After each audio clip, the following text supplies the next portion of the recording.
So, Shalom, Rabbi Serber. We had a YouTube series about saying the blessings, and the following question came to us. Can I know how we see the blessings of non-kosher food? So is that not a contradiction to say blessings for non-kosher food? It's a very interesting question. The answer is like this. For Jews, it is forbidden to recite a blessing for non-kosher food. There might be exceptions if the person is eating this because his life is in danger. So, okay, we can think of exceptions for Jews. Now, for non-Jews, there is no mitzvah, no commandment of eating kosher food. And there's no prohibition of eating non-kosher food. That means for Jews, the mitzvah, the commandment itself is to not eat non-kosher. There's no mitzvah of eating kosher.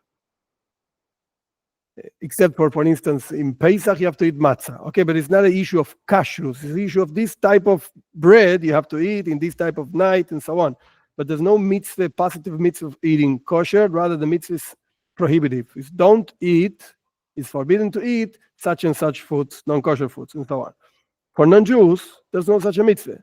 There's only one prohibition of eating a limb of a living animal for non-Jews. Eiver min achai, that's what it's called in Hebrew. But it's not an issue of kashrus. It's an issue of being cruel to animals, and it's a completely different issue.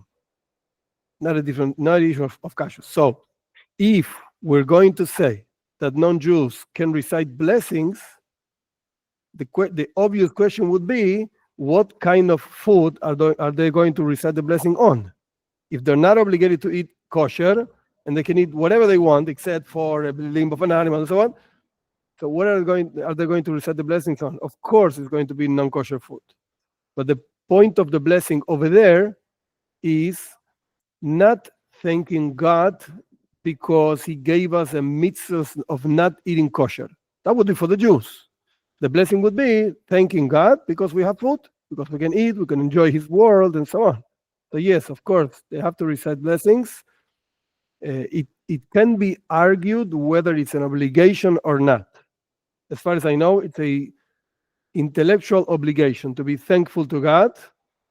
That we learn from Parshas Kisavoi, the whole idea of bikurim, the first fruits, and so on. We have to thank God. It's a psalm also, Mizmor Leseida, 100, it's 100. A song for thankfulness. So it's a rational thing to be thankful to God. And one of the ideas of how to be thankful is reciting blessings. Yeah. Yeah, thank you. Because, we already teach our children when they get something, what do you say? You say thank you. So in that sense, it's logic to say thank you to the same. Yeah. Okay, thank you for your answer. You're welcome.